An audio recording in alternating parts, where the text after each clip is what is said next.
What materials do I use to customize my action figures? Let's talk about it.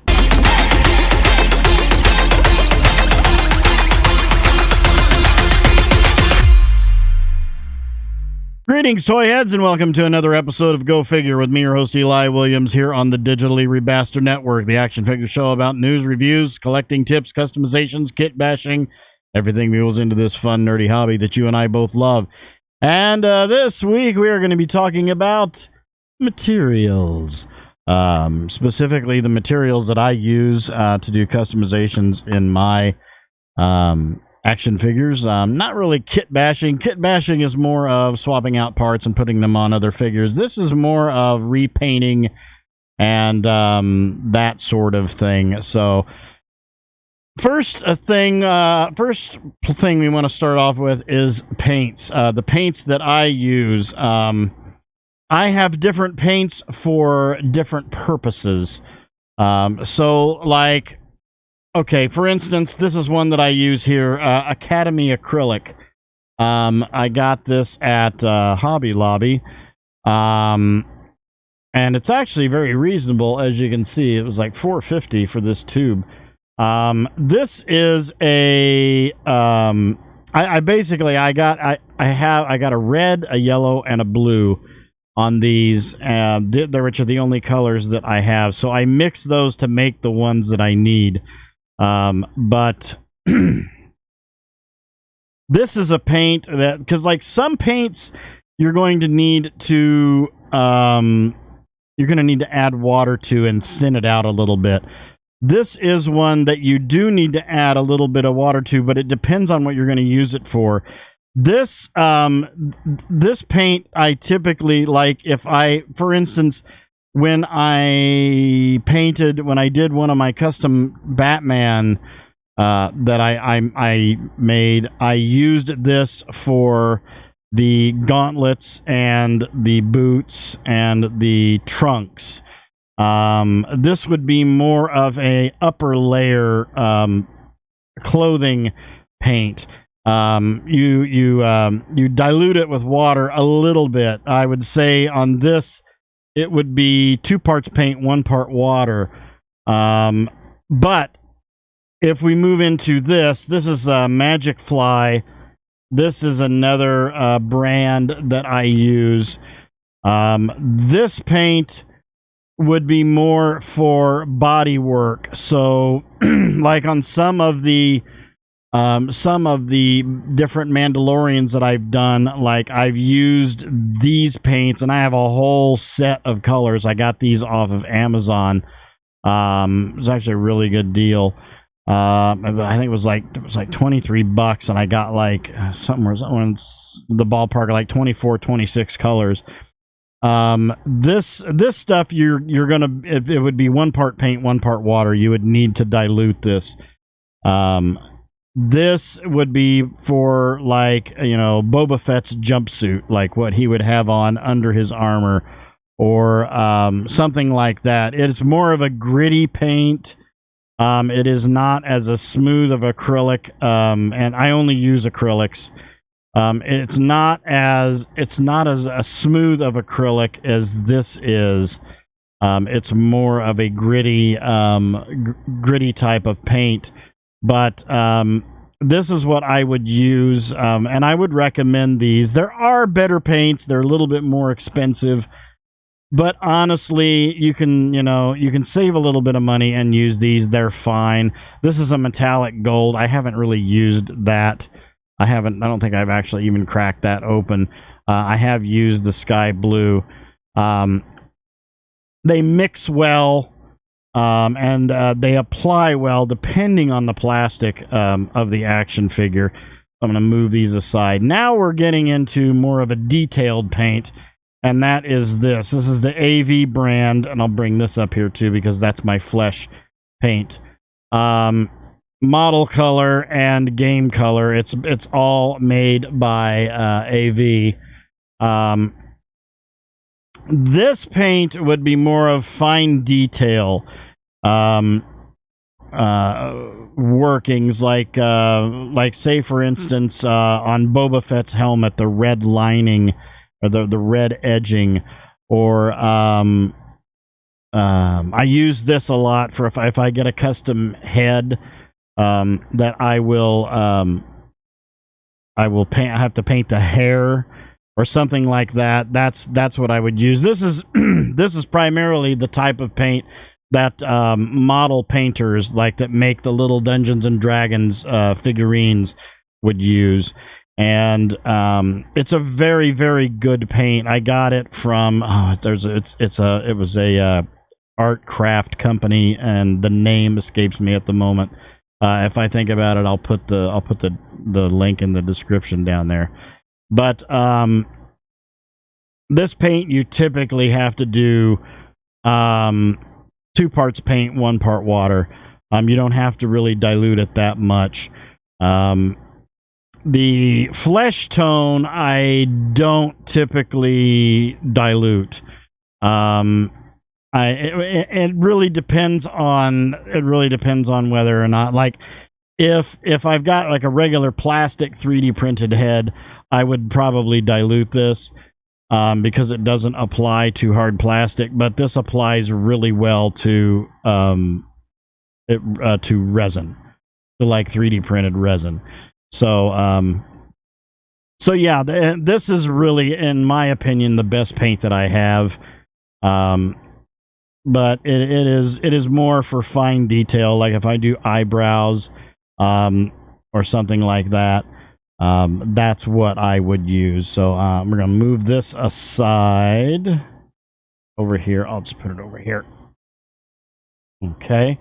Now this was actually, this came with this is also a Magic Fly. This came with free with my the set of Magic Fly paints that I got, and this is a gold and silver metallic paint, acrylic paint, and it's really nice for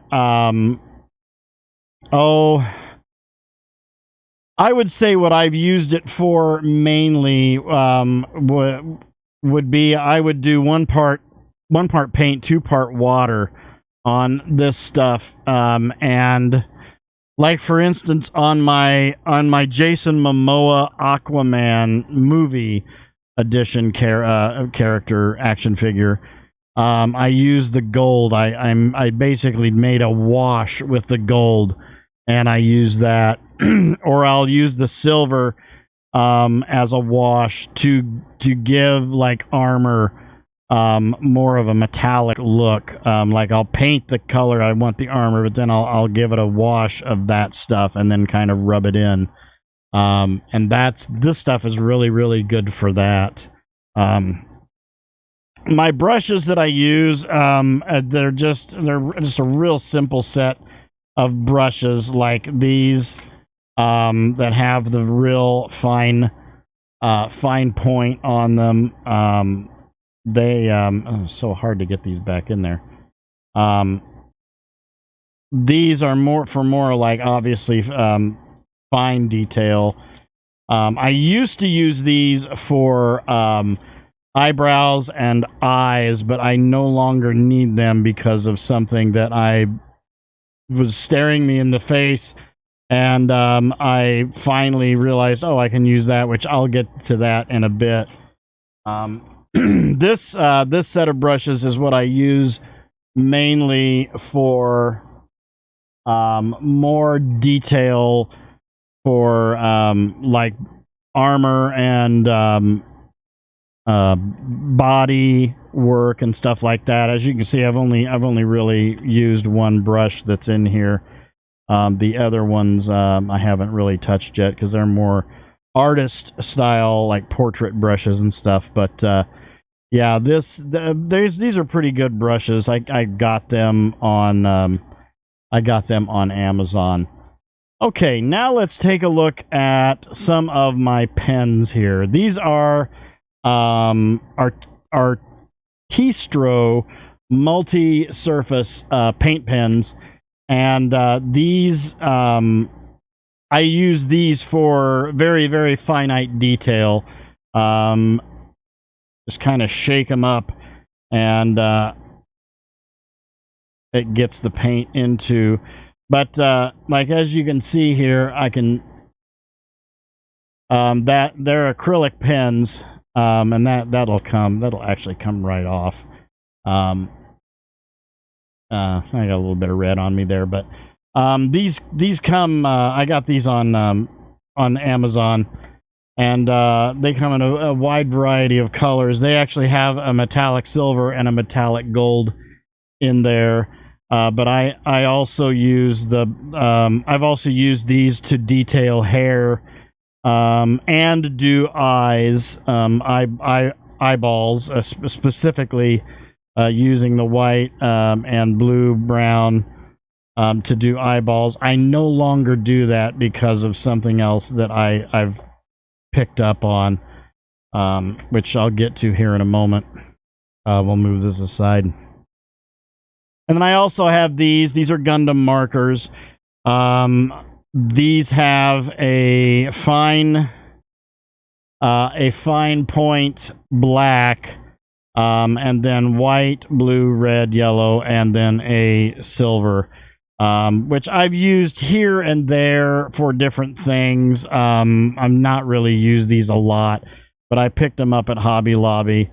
They were unfortunately like $22, and yeah, kind of expensive for what they are, but you can get just as good, if not better, use out of these right here, and get the job done, what you need done.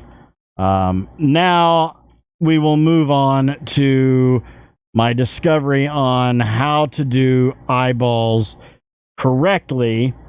Oh yes, before we get into that, yeah, I almost forgot.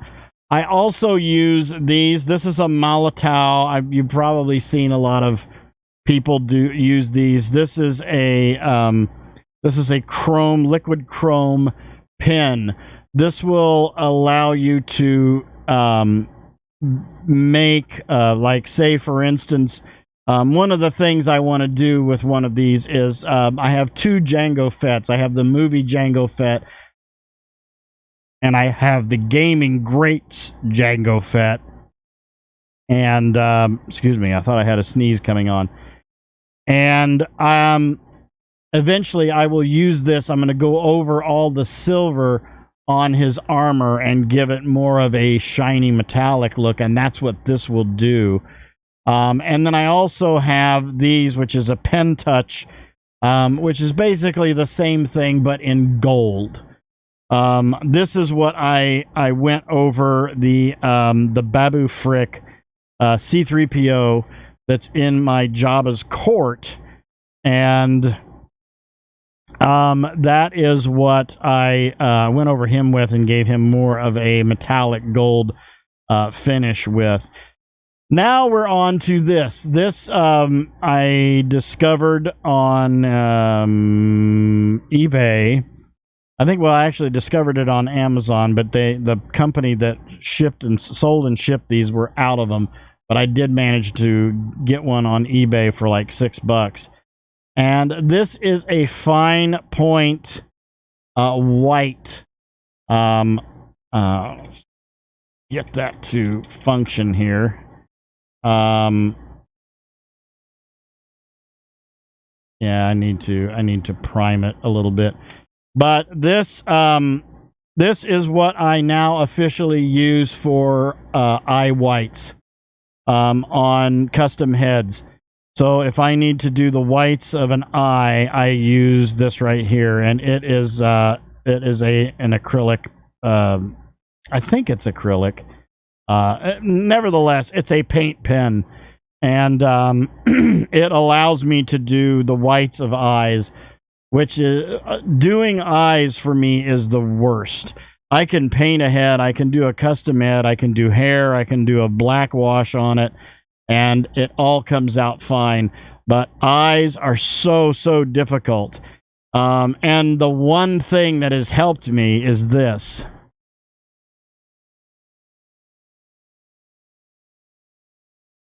This little guy right here. This has helped me immensely. It's got a little light on it. magnifying glass. This was given to me by a coworker, Mr. James Wilkie, who also watches not only my shows but Lewis's shows as well. And this has been a great help because my vision is not the best anymore, and this allows me to really get in there. It even has the larger magnifier built into it right there, but it truly allows me to put the head under there and do, even on some action figure, to do fine detail. This works really, really well.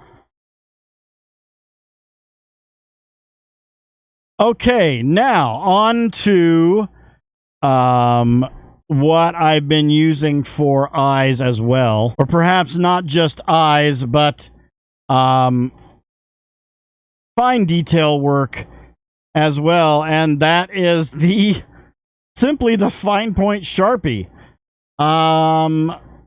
When I do a whites of an eyes and I need to, if they're going to have blue eyes, you just go in and you just kind of boop, boop on each eye. And these really work well. Like I said, been staring me in the face the whole time. Sharpie, boom, there they are. And they actually work really, really, really well. Not much more can be said about that.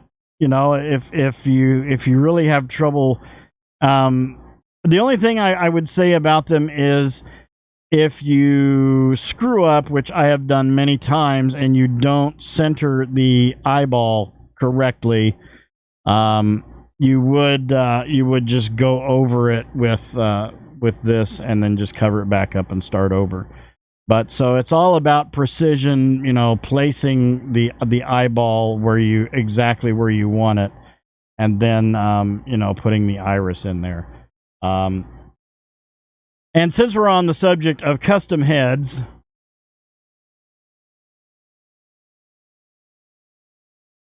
if you get a custom head, and I know I've shown this before, this is a Gorilla Glue. It's a Gorilla Glue clear grip.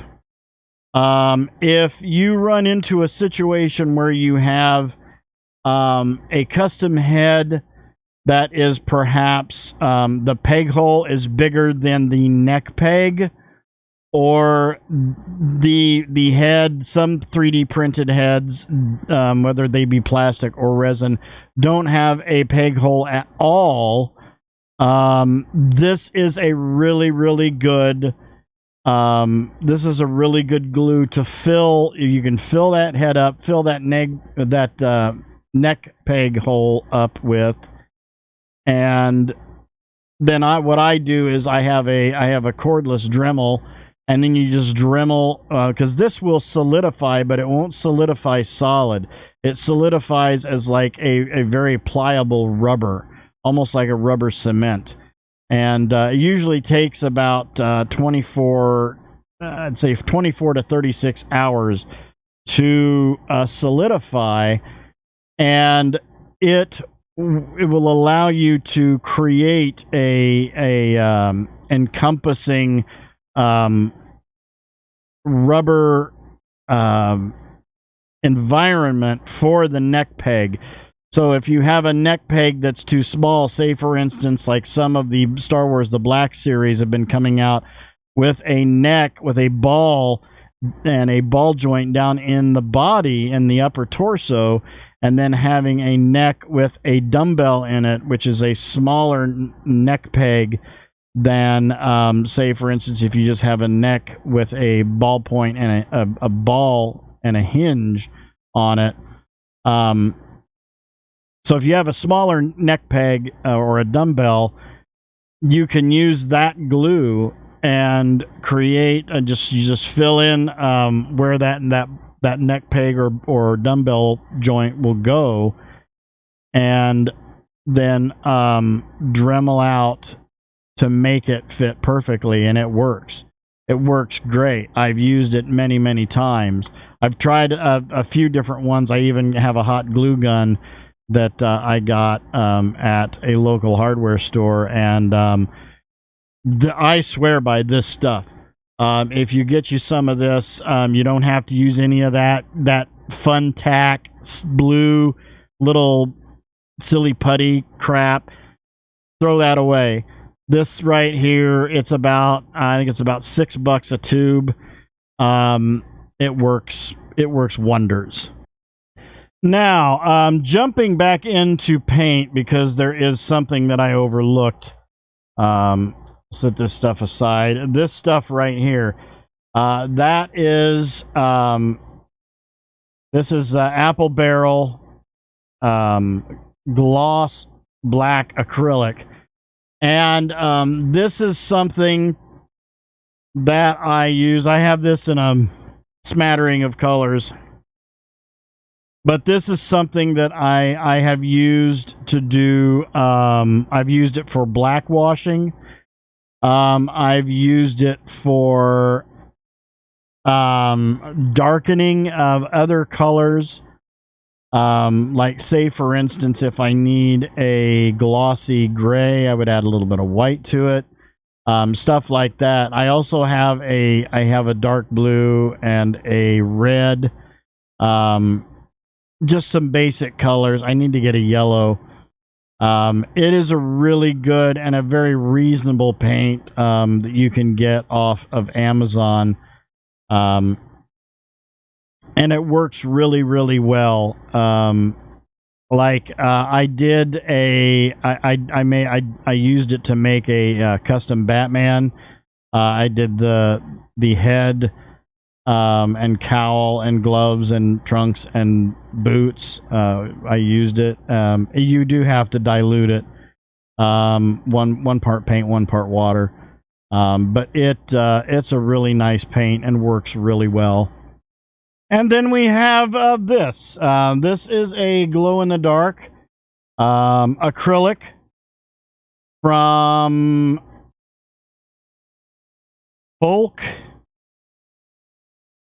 Folklet, I think is what that says. Again, my vision's not that great. But this is a really nice glow-in-the-dark. I actually use this to make my custom Hal Jordan.